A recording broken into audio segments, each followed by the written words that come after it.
Yo guys, it's JJ here, and today I'm going to be making a beat in the likes of Lil Durk, of course, for his new album called Almost Healed. And the beat I'm going to be going through is inspired by All My Life, of course, the new single that he just dropped with J. Cole. I like it. I think it's a bit too preachy, but I still rate the song. And before we get into this, guys, we're almost at 1,000 subscribers. All the support will be appreciated. And just to show some love back, I've got some free drum kits down below for you guys. I'm going to be updating that list much more as of recently. But let's just get into the video. So first things first, it's a Lil Durk beat. You can't go wrong with a piano. So I am using Contact 7 Noir Pure. And as you can see, this is the pattern I've got laid down. The main melody done at the C sharp minor in the BPM of 164. And when we look at this melody, to be honest, it is very simple and straightforward. All I did was to begin by laying down these root notes, as you can see here. And the way I did this was starting from a C sharp, going down one and then one more, replayed the note, went down and back up, and as you can see, kind of climbs back into that C. But for variation's sake, instead of having this note play, I have this note over here, and instead of having this B, I have this E over here. Throughout the whole 8 bar, there's a bit of variation going on in terms of chords being played, but it just adds a bit more immersion to the whole Durk vibe. Then of course, I just got all of this, copy and pasted it up an octave to really fill in the frequencies, and then once again, copy and pasted it up to have literally 3 layers. And then with these notes that I have over here as the root notes, I just played in the notes that would come accordingly for the chords.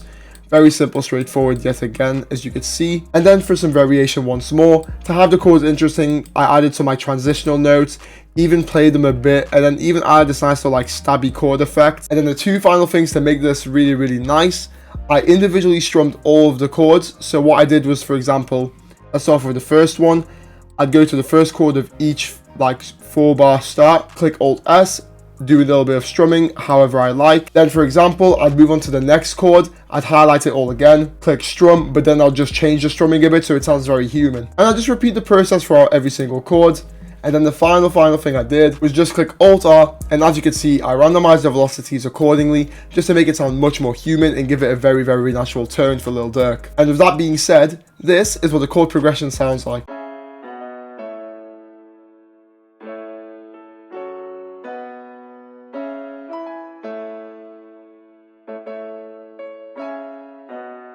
And there we have it, a nice little vibe for Durk, and of course that little stab I've got going throughout the second part of the 8 bar here, really big fun. Now for effects, I've got myself a very nice and simple EQ going on here, as you can see, straightforward, cutting off all the lows and ducking this frequency. Then I added a bit of Valhalla vintage verb, just to add a bit of reverb of course. And finally, I stereo separated this around 23%, just to widen the melody a bit. Then, next up in the melody, I got myself another instance of Contact 7 with the same piano presets, and just so you're aware, obviously just use whatever pianos you have, you don't have to use the exact same stuff that I am. And next up in the melody, we got ourselves an instance of Contact 7 yet again, with the same piano bank and preset.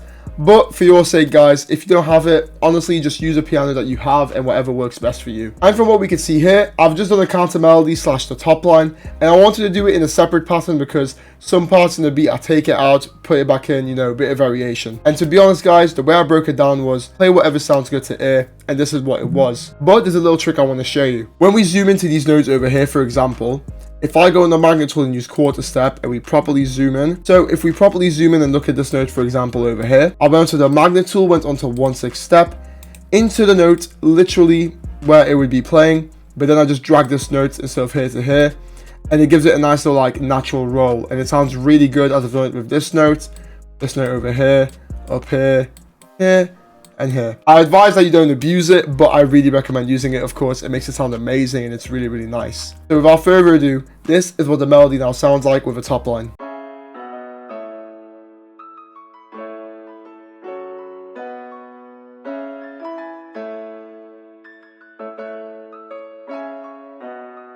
And there we have it folks. And as for effects, I've got myself a basic EQ cutting off all the unwanted frequencies, a soothe at its default presets, and of course some Valhalla vintage verb, just with a bit more reverb going on because I wanted a bit more verb going on with the whole top line. And then I stereo separated the top line around 50% just to widen it a bit, you know, make it a bit separate from the main melody / chord progression. And next up we have got ourselves an instance of Contact yet again, and I'm using the preset called Scarby Rickerback Bass. But if you don't have it, I really recommend using Expand 2, and it's called the fingerless bass under the bass bank. Really good bass as well, but I just preferred using this one. And as for the bass line, I literally just followed the root notes pretty simple and straightforward. But then one extra thing I did was I went onto my magnet tool, went onto half step, highlighted all the notes, but initially the notes were all connected. I literally just pulled them back by one, and it gives it a much more human feel. It's not like you're transitioning between notes and the bass like a natural, bass player would. So I did that, and of course I randomized the velocities yet again, making it a bit more human. And with that being said, this is what the bass line sounds like.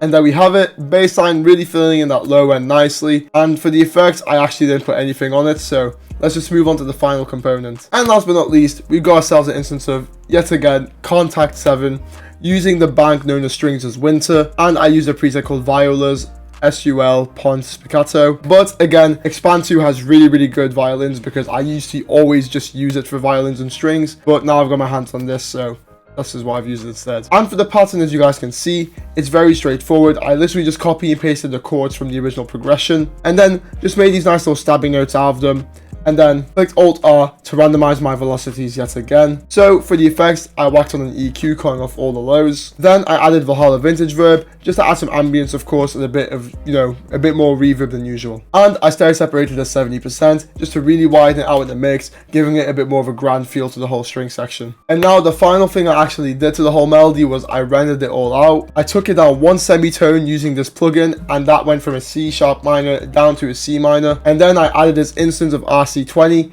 with the Vinyl 3 preset, but I just adjusted it accordingly to how I liked it. And the reason I did this was it gave it a much more vintage sound, and it just made it sound really nice. So now, without further ado, this is what the sample for Lil Durk's Almost Healed sounds like.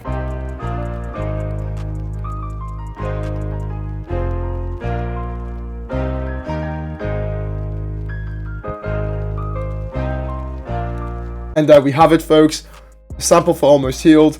And again, inspired by All My Life, the new single. But before we continue, make sure to like and comment and subscribe if you're enjoying this video. Now, for the drums, first things first, got myself a very simple clap pattern, using the Lex Luger slap clap. We all know it, we all love it. Now onto the hi-hats, we got ourselves a simple two-step, but the one thing I did just for some variation, I initially started off with only these two hats, then I highlighted this one over here, used my scroller wheel to take it from here, down to here. And when I say use my scroller wheel, I mean, this thing here. Click on it and then just drag down. And that's how you get your nice little velocity decrease. Then I right clicked, dragged, then clicked Control B, held it, covered the whole thing out. So without further ado, this is what the clap and the hi-hats sound like.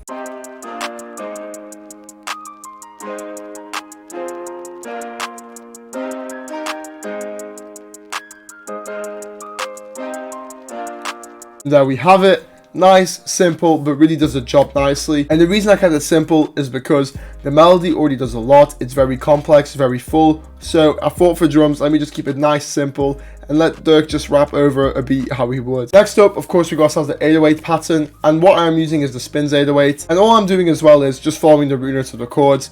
As you can see, they're laid on very nicely with the 808 pattern, going from the C to an A sharp, down to a G sharp, into a G sharp again, then back into an F, up into an A sharp, and then, rinse repeat again, but just with a bit of variation here because of these two changed chords. And then one thing I did, which was also for my kick and as well as my 808, Control A highlighting all the notes, and again, use my scroller wheel by clicking it and dragging it up and down to max out my velocities. The reason I do this, and I can't stress this enough, is because your 808s and your kicks, when you max the velocities out, really makes them punchier in the mix, sound super dope and super hard. Really advise doing that. And as for the kick pattern, I've literally just got the kick playing normally, using the rack kick, of course, maxed out the velocities, of course, and it's the same pattern as the 808, but kept on the same pitch. So without further ado, this is what my 808 and my kick sound like.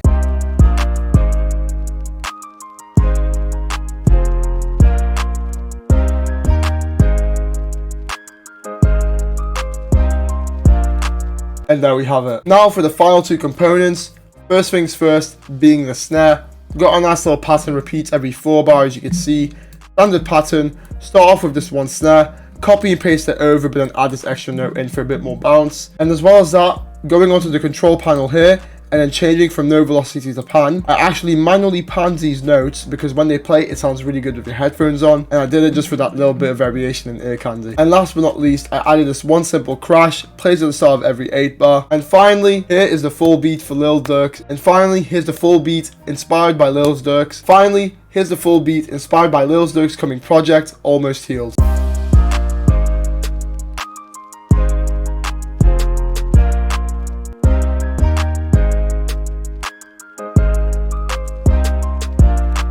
And there we have it, folks, the beat done and dusted.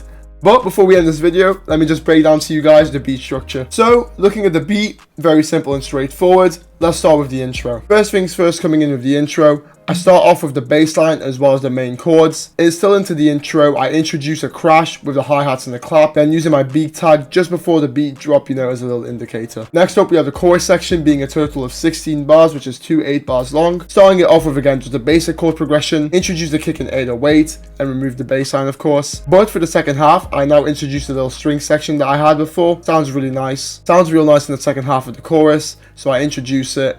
And then also, as well as that, and then also I got these nice little snares playing. But now to the verse section. As we can see, it's a total of 3 8 bars, making it a total of 24 bars. And what I did was, starting off the verse, introduce the crash, the hi-hats and the clap, as well as the main chord progression, keeping it simple and light. But then coming into here, I introduced the string section, as well as, the 808s and the kicks, giving it a nice little bit of a oomph. And now for the final section, I have my last 8 bar, known as the pre-hook, which is that little part of the verse where it's building in back into the chorus. All I do was strip away all the drums, reintroduce the clap halfway, got the bass, got now the top line melody playing alongside it, because the variation, and of course the main chord progression. But down here, I've got a reverse crash, which was that crash I showed you guys before. And you know what, for the sake of an example, I'll show you what I did. As you can see, all I did was drag the crash in, reverse it, and then just change the volume up here. And for reference, this is what the reverse crash sounds like.